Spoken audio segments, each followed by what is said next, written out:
ஏங்க அதெல்லாம் முடியாதுங்க. அவன் மேலேயும் குண்டாஸ் போடுங்க, என் மேலே ஒண்டி போட்டீங்க. ஏங்க அவனும் செமையா பேசுவான், அவன் பேச்சாத பேச்சா. ஏதோ நான் பேசினா அவன் கொஞ்சம் சைலண்டா இருந்தான். அவன் உசுப்பேத்தி விட்டனால தாங்க நான் பேசினேன். எனக்கு அதெல்லாம் தெரியாது. அவன் மேலேயும் குண்டாஸ் போடணும், இல்லைன்னா அவ்வளோதான். நான் வந்து பெரிய போராட்டம் பண்ணுவேன். எனக்கு என்ன ட்ரீட்மெண்ட் கொடுத்தீங்களோ அதே ட்ரீட்மெண்ட் என் நண்பனுக்கும் கொடுக்கணும். நீங்க என் தோழனுக்கு. யாரும் வராங்க, வெயிட் பண்ணுங்க. தோழர் என்ன தோழர் ரொம்ப சீரியஸா பேசிட்டு இருக்கீங்க? என்ன ஓட்ட பண்ணுவா? எல்லாம் என்ன செய்யுது தோழர், உங்களுக்காக தான். எனக்காகவா? ஆமா, என் நண்பனை நல்லா பாத்துக்கோங்க. அவன் சிக்கன் பிரியாணி நல்லா சாப்பிடுவான். கொஞ்சம் லெக் பீஸ் அவனுக்கு போட்டு கொடுங்கன்னு உங்களை பத்தி தான் பெருமையா பேசிட்டு இருந்தேன் தோழர். தோழர் ரொம்ப சந்தோஷமா இருக்கு தோழர். நீங்க இருக்கிற வரைக்கும் எனக்கு கவலையில தோழர். நீங்க இந்த போதும் தோழர். எனக்கு கவலைப்படாதீங்க தோழர். நான் இருக்கேன் தோழர் உங்களுக்கு. தோழர் சின்ன ஒரு ஹெல்ப் தோழர். சொல்லுங்க தோழர். அதாவது இங்க எனக்கு ரூம்ல வந்து ஒரே வெக்கையா இருக்கு தோழர். கொஞ்சம் ஏசி மட்டும் கொஞ்சம் அரேஞ்ச் பண்ணுங்க. ஏசி கவலைப்படாதீங்க தோழர். என் சோஸ் கிட்ட சொல்லி உங்களுக்கு ஏசி ரெடி பண்ணிடுறேன். தேங்க்யூ சோ மச் தோழர். இன்னுமாடா என்ன நம்புறீங்க? ஓகே தோழர். முஸ்தபா டோன்ட் வரி முஸ்தபா, ஜெயிலில் நம் தோழன் முஸ்தபா. ஆயிடும் போலயே, நம்மள தூக்கிடுவாங்க போலயே அப்படின்ட்டு வீடியோவையும் டெலிட் பண்ணிட்டு அப்புறமா அவரு சாட்டை துரைமுருகன் சேனல்லே வந்து ஒரு மறுப்பு வீடியோ போட்டார். உயிர் டெய்லி போயின்னு தாங்க இருக்கு, அதுக்கு என்னங்க பண்ண முடியும்? ஸ்ரீமதி செத்ததுக்கு அவங்க அம்மாவே சாவல, நீங்க என்னமோ பெருசா ஃபீல் பண்றீங்க. 20 பேர்ல முதல் பேரே யாரு தெரியுமா? யாரு? அஃப்கோர்ஸ் இட்ஸ் மீ, சாட்டை துரைமுருகன். இனத்தை தொட்டு பார்த்தால் உன்னை சுட்டு பார்ப்போம். அதான் நேத்து ஒரு தரமான சம்பவத்தை தமிழ்நாடு போலீஸ் செஞ்சிருக்காங்க. ஆமா, நேத்து பார்த்தல, உன்னை சுத்தி யாரு இருந்தா பார்த்தல, நீதிமன்றத்துக்கு போயிட்டோம் வரும்போதோ இங்க போகும்போதோ அங்க போகும்போதோ யாரு இருக்காங்க பார்த்தல, பெண் போலீஸ். எதிரானவர்கள்ன்ற மாதிரி இமேஜ் கெட்டு போச்சு அப்படின்றதுக்காக நம்மள எப்படின்னா நம்ம பாதுகாத்து கொள்ளணும் அப்படின்றதுக்காக அந்த கோர்ட்டு கீட்டுக்கு போயிட்டு வரும்போது என்ன கொலை பண்றாங்க.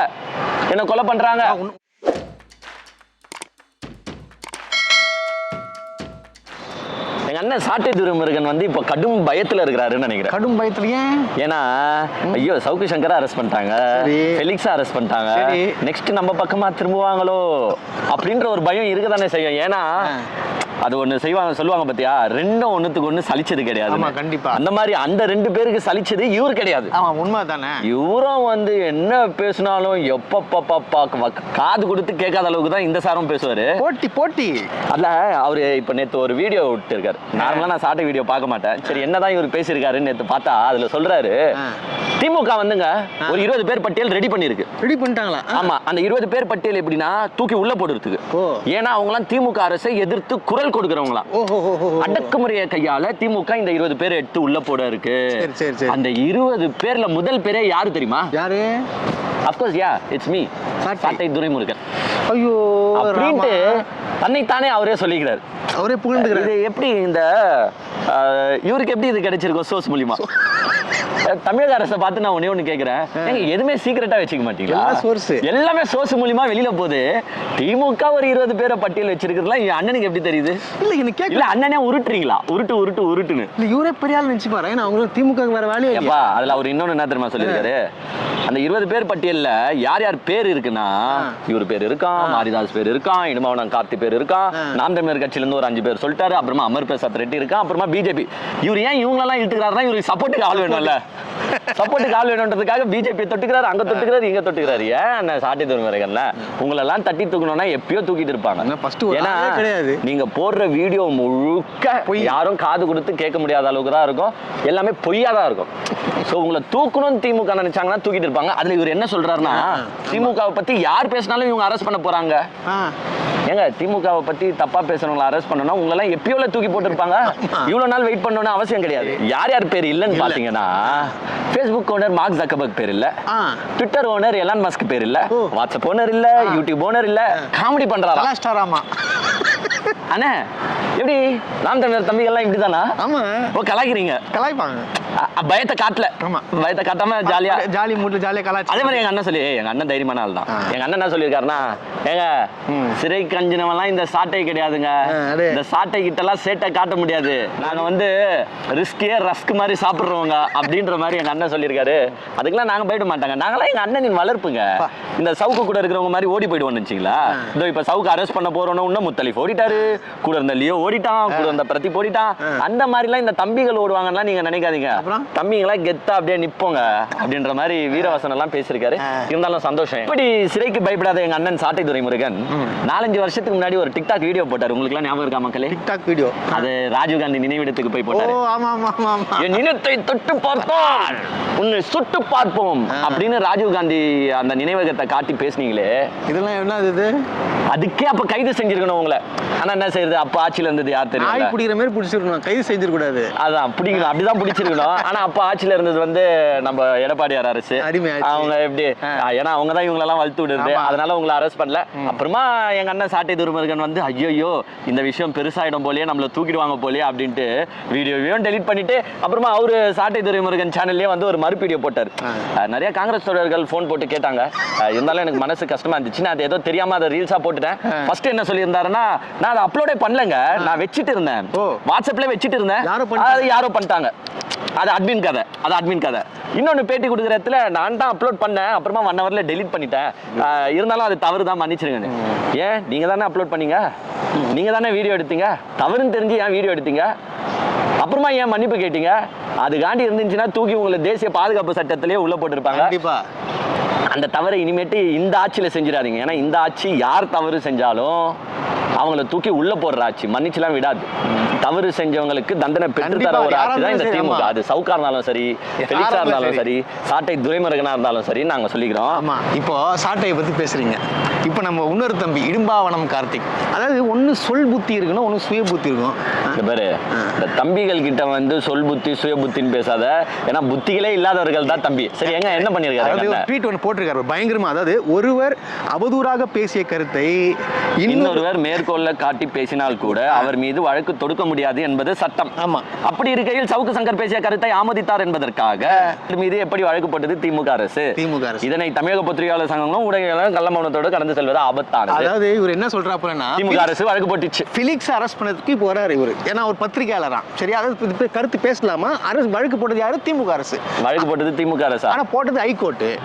ஹைகோர்ட் ஜட்ஜி போட்டாரு. ஏம்பா இடுமானம் கார்த்தி, ஒன்னு சொல்லிக்கிறேன், வந்து ஆன்டிசிபேட்டரி பெயில் கேட்டு நீதிமன்றத்தை அணுகும் போது நீதிமன்றமே இந்த கேஸை விசாரிச்சு நீதிபதியே என்ன சொல்லியிருக்காருன்னா, உன்னை ஏன் நான் ஏவன்னா சேர்க்க கூடாது அப்படின்னு கேட்டிருக்காங்க. அதுக்கு முன்னாடியே வழக்கு போட்டுருக்கலாம். ஆனா நீதிபதியே வந்து ஒரு முகாந்திரம் இருக்குன்னு சொன்னனாலதான் இந்த வழக்கோட தீவிரம் ஜாஸ்தி. எப்பா நான் தான் சொல்றலையா, திமுக அரசு கேட்க கூடாதியா? ஹைகோர்ட் ஜட்ஜி கிட்ட போய் கேளு. இவங்களுக்கு அறிவோ இல்ல, ஒண்ணும் இல்லை. இங்க பாரு, எதுனா சுத்தி இத்தி இவங்களுக்கு பழி யார் மேல போடணும்? திமுக அரசு மேல போடணும். திமுக அரசு மேல போடணும். ஏன் கொஞ்ச நஞ்ச பேச்சாயா பேசுறீங்க? சவுக்கு சங்கர் பேசின பேச்சுக்கெல்லாம் வந்து சும்மா பார்த்துட்டு அரசாங்கம் நிக்கணுமா? போட்டு வர இவங்களெல்லாம் நான் தான் சொன்னேன், ஸ்ரீமதி கேஸ்லயே உள்ள தூக்கி போட்டுமா. அந்த ஸ்ரீமதி பெரியவங்களை பத்தி நீ எதனா பேசிக்கிற, சரி உடியா கடந்து போலாம்.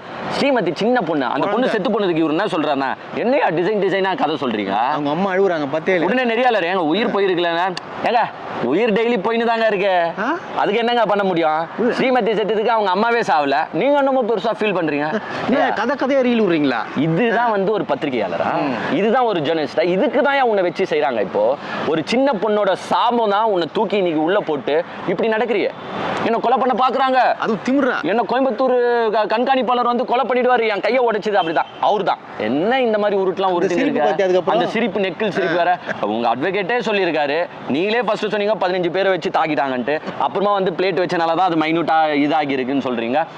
டிசைனா இப்ப நீ வந்து கண்காணிப்பாளர் தான் என்ன அடிச்சு தாக்கிட்டாருன்ற பயம். அப்ப அந்த பொண்ணை பத்தி பேசும் போதெல்லாம் இதெல்லாம் இந்த பயம் கொஞ்சம் இருந்தா நீ பேசிருப்பியா? இனிமேட்டு வெளியில வந்து அது மாதிரி பேசுவியா? பேச மாட்டல. அதுக்காக தான் இந்த மாதிரி ட்ரீட்மெண்ட் உனக்கு மன்னிப்பு கடிதம் அது நிறைய வாட்டி எழுதுவாங்க. ஆனா ஒன்னு சொல்றேன், உங்க மக்களுக்கும் சொல்றேன், சிறையில சவுக்கு சங்கர் தாக்கப்படவில்லை. ஆமா, இது யார் வேணாலும் யார்கிட்ட வேணாலும் அங்க செக் பண்ணிக்கோங்க. ஏன்னா இங்க பாருங்க, சாதா ஆட்களை போய் அடிச்சாங்கன்னு சொன்னா கூட நம்ம ஏத்துக்கலாம். சவுக்கு சங்கர்லாம் இன்னைக்கு அவரை போட்டு அடிச்சா நாளைக்கு வந்து அவர் என்னென்ன பண்ணுவாருன்றது உங்களுக்கு நல்லாவே தெரியும்.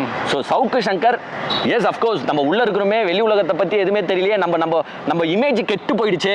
எது ஒரு பெண்களை பத்தி இழிவா பேசிட்டோம், லேடி போலீஸை பத்தி இழிவா பேசிட்டோம், நம்ம பெண்களுக்கு எதிரானவர்கள்ன்ற மாதிரி இமேஜ் கெட்டு போச்சு அப்படின்றதுக்காக நம்ம நம்மள எப்படின்னா நம்ம பாதுகாத்து கொள்ளணும் அப்படின்றதுக்காக அந்த கோர்ட்டு கீட்டுக்கு போயிட்டு வரும்போது என்ன கொலை பண்றாங்க உன்னை கொலை பண்ணி எப்படி எப்படி எப்படி ஃபீல் பண்ண ஒரிஜினலாவே உன்னை சாவடிக்க போறாங்க. ஒரிஜினலா எனக்கு எவ்வளவு பதட்டம் இருக்கும். ஆனா நீ நெக்ல சிரிச்சுன்னு போற. அந்த வீடியோ இன்னொரு வாட்டி பாருங்க, சவுக்கு ஆதரவாளர்கள் இன்னொரு வாட்டி பாருங்க. அப்படியே அந்த டயலாக்லாம் சொல்லிட்டு என்ன சொல்ற நீ, ஒரு நெக்கில் ஒரு சிரிப்பு வேற. அப்ப இது நடிப்பு தானே, போய் நடிப்பு தானே. இப்ப உன்னாலதான் வந்து எங்க அண்ணன் ஃபெலிக்ஸும் வந்து உள்ள வராரு. அண்ணன் தம்பி 2 பேரும் சேர்ந்து ஒன்னா சேர்ந்து கும்மி அடிங்க உள்ள. சாரி, அண்ணன் தம்பி கிடையாது, தோழர்கள். இவருக்கு அவர் தோழர், அவருக்கு இவரு தோழர். அதே மாதிரி இந்த எங்க ஃபெலிக்ஸ் ஒன்னும் நீங்க வந்து பெரிய நியாயஸ்தன் மாதிரி எல்லாம் பேசாதீங்க. 2022ல நீங்க தேடி பார்த்தா தெரியும், ஒரு கீதான்ற பெண் கிட்ட வந்து இவர் பேட்டி எடுக்கும் போது அரசியல்ல இருக்கும் பெண்கள் எல்லாரையும் பத்தி தரக்குறைவா பேசியிருக்காரு. அப்பயே வந்து கேஸ் போட்டாங்க, இவர் பெயில் எடுத்திருக்காரு. பெண்களை பத்தி இழிவா பேசுறது வேலையா உங்களுக்குலாம்? எப்பா பெண்கள் என்னமோ இவங்கெல்லாம் என்ன நினைச்சிருக்காங்க, இந்த சவுக்கு ஃபெலிக்ஸ்லாம் பெண்களை வந்து அப்படியே என்னமோ அவங்கெல்லாம் வந்து ஒரு அந்த வார்த்தைகள்லாம் சொல்லக்கூடாது, நான் அந்த மாதிரி நினைச்சுன்னு இருக்காங்க. இவங்க என்ன வேணாலும் பேசலாம் நினைச்சுன்னு இருக்கீங்களா? அதனாலதான் நேற்று ஒரு தரமான சம்பவத்தை தமிழ்நாடு போலீஸ் செஞ்சிருக்காங்க. நேற்று பார்த்தல, உன்னை சுத்தி யாரு இருந்தா பார்த்தல, நீதிமன்றத்துக்கு போயிட்டோம் வரும்போதோ இங்க போகும்போதோ அங்க போகும்போதோ யாரு இருக்காங்க பார்த்தல, பெண் போலீஸ். அவங்கள பத்தி தான் நீ தப்பா பேசிருக்க. தப்பா பேசும்போது அதுக்கு அப்படியே இருக்கலாம் அப்படின்ற மாதிரி தலையாட்டி இருக்க. அந்த பெண் போலீஸை வச்சு உன்னை நேற்று செஞ்சாங்களா? கூட்டு போறது வருது இழுக்கிறது ஃபுல்லா. அதான் தமிழக அரசு வந்து ஒருவேளை நம்ம ரிக்வெஸ்ட்டை ஏத்துக்கினாங்களா தமிழக அரசு? ஏன்னா நம்ம கேட்டிருந்தோம், போன வீடியோலயே கேட்டிருந்தோம், சவுக்கு சங்கரையும் சரி ஃபெலிக்ஸையும் சரி நீங்க வந்து பெண் போலீஸை வச்சு தான் அரெஸ்ட் பண்ணணும். ஏன்னா அவங்கள பத்தி தானே தப்பா பேசுறீங்க. அவங்கள வச்சே இவங்களை செஞ்சாதான் அது கரெக்டா ஒரு நியாயமா. தமிழக அரசுக்கு எங்க ரிக்வெஸ்ட்டை ஏத்து பெண் போலீஸை வைத்து நேற்று ஃபெலிக்ஸை ஃபுல்லா கையாண்டதுக்கு வந்து நாங்க வந்து நன்றியை தெரிவிச்சுக்கிறோம்.